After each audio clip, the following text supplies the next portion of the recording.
Hello दोस्तों, आपका गहरे चित्रों की दुनिया में बहुत बहुत स्वागत है। दोस्तों आज मैं जिस विषय पर चर्चा करने वाली हूँ वो बहुत ही महत्वपूर्ण है, क्योंकि जैसे पता है देव जाग चुके हैं और शुभ कार्य चालू हो गए हैं। इस समय शादियों का सीजन चल रहा है, तो नव दंपत्ति का घर में हमें ऐसे प्रवेश करना चाहिए जिससे उनका दाम्पत्य जीवन बहुत ही खुशहाल हो। दोस्तों तो इस विषय पर मैं आज चर्चा करूँगी। तो कुछ बातें तो आप लोगों को पता ही है, जैसे शादी के बाद होने वाली रस्मों पर जो विशेष रूप से चर्चाएं होती हैं वो मैं समझती हूँ सभी को पता है। जैसे कि वधू को घर की लक्ष्मी माना जाता है, सभी को पता है। वर वधू को दरवाजे पर जब आते हैं, मतलब जब कपिल नया आता है तो उसकी आरती की जाती है। इसके बाद वधू को घर में प्रवेश कराते समय चावल से भरा कलश को ठोकर मारती है वधू, ये भी आप लोगों को पता है। लेकिन शायद आपको ये नहीं पता कि जब जो चावल से भरा कलश होता है दोस्तों, उसमें जो दुल्हन होती है वो पैर क्यों मारती है?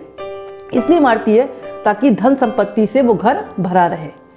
उसके बाद दोस्तों ये पता होगा आपको कि कुमकुम की रस्म होती है, जिसमें कि थाली में कुमकुम रखकर वधू के पैर बनाए जाते हैं।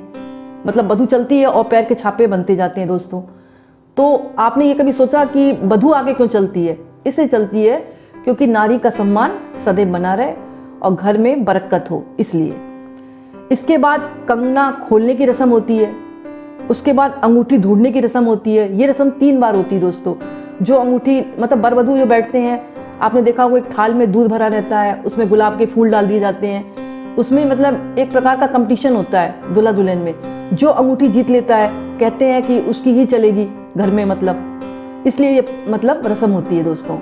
उसके बाद दूध वाली रस्म होती है, जिसमें वर वधू जब अपने कमरे में जाते हैं तो जो घर की जो महिलाएं होती हैं वो वधू को दूध से भरा हुआ एक लोटा या गिलास देती हैं, जिसमें केसर मिला होता है, जो दूल्हा पीता है। इससे कहते हैं कि घर में बरकत भी आती है और उनका दाम्पत्य जीवन भी खुशहाल रहता है। तो लगभग मैं समझती हूँ ये बात आप लोगों को पहले से ही पता होगी। लेकिन कुछ बातें जो मैं आपको जो बताने जा रही हूँ वो नव दंपत्ति को जब घर में प्रवेश करते हैं उसके बाद जो करते हैं हम, उससे उसका जीवन बहुत ही खुशहाल रहता है। तो दोस्तों आप लोग कॉपी और पेन उठा लें, इस बात को आप लिखें, क्योंकि आज मैं बोल के चली जाऊंगी फिर आपको ध्यान ही नहीं रहेगा।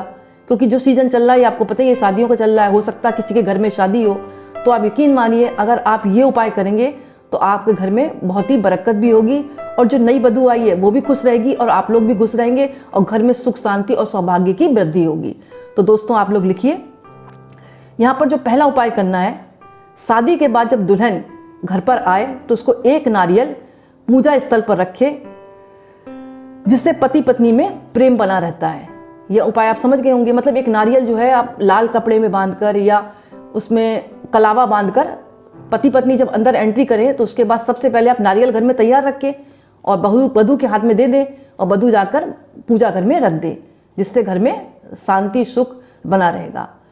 दूसरा उपाय दोस्तों है, वधू जो है जब घर में आए तो 7 हल्दी की गांठ बांधकर एक पीले कपड़े में अलमारी में रखे, जिससे धन संपदा बढ़ती है और मातृ सम्मान में वृद्धि होती है। ये उपाय भी आप समझ गए होंगे। करना क्या है, सीधा है, सिंपल है। 7 हल्दी की गांठें हैं और जो पीले कपड़े में बांधकर अलमारी में रख दें। ये बहुत छोटे छोटे उपाय हैं, लेकिन हम लोग नज़रअंदाज कर देते हैं। इसका बहुत ही बेनिफिट मिलता है। तो दोस्तों आप लोग लिखें नहीं, इस पर अमल भी करें। तीसरा उपाय दोस्तों है, वधू अपनी माँ से सिंदूर लेकर घर से जब निकले तो ससुराल में, मतलब कहने का वधू जब अपनी माँ से सिंदूर ले, जब शादी हो उसकी, तो वो अपनी माँ से सिंदूर की डिब्बी ले और उसको ससुराल में आकर भरे। उससे उसके सौभाग्य में वृद्धि होती है और पति पत्नी में भी प्रेम बना रहता है। दोस्तों इस बात को भी आप लोग याद रखिए। एक उपाय और दोस्तों, जब दुल्हन की विदाई हो रही हो तब एक लोटे में गंगा जल और थोड़ी सी हल्दी और एक तांबे का सिक्का मिलाकर जो दुल्हन है उसमें 7 बार घुमाकर एक सुनसान जगह पर फेंक दें। इससे कन्या जो है अपने ससुराल पक्ष में बहुत ही खुश रहेगी।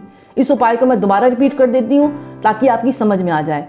कहने का मतलब है, जब दुल्हन की विदाई हो रही हो तब एक लोटा लें, मतलब गंगा जल से भरा लोटा, उसमें थोड़ी सी हल्दी, एक तांबे का सिक्का मिलाकर उसके सिर पर ऐसे 7 बार घुमाकर किसी सुनसान जगह पर फेंक दें। इससे कन्या अपने ससुराल में हमेशा खुश रहेगी। तो दोस्तों आज मैंने चर्चा की कि जब दंपत्ति घर में प्रवेश करते हैं तो क्या क्या होना चाहिए। तो कुछ बातें तो आपको पता ही थी, लेकिन जो मैंने आपको जो 4 उपाय बताए हैं ये अवश्य करें और करके देखें, आपको उससे बहुत ही बेनिफिट मिलेगा। तो दोस्तों ये वीडियो आपको पसंद आया तो प्लीज़ दोस्तों लाइक जरूर करना। बहुत बहुत धन्यवाद।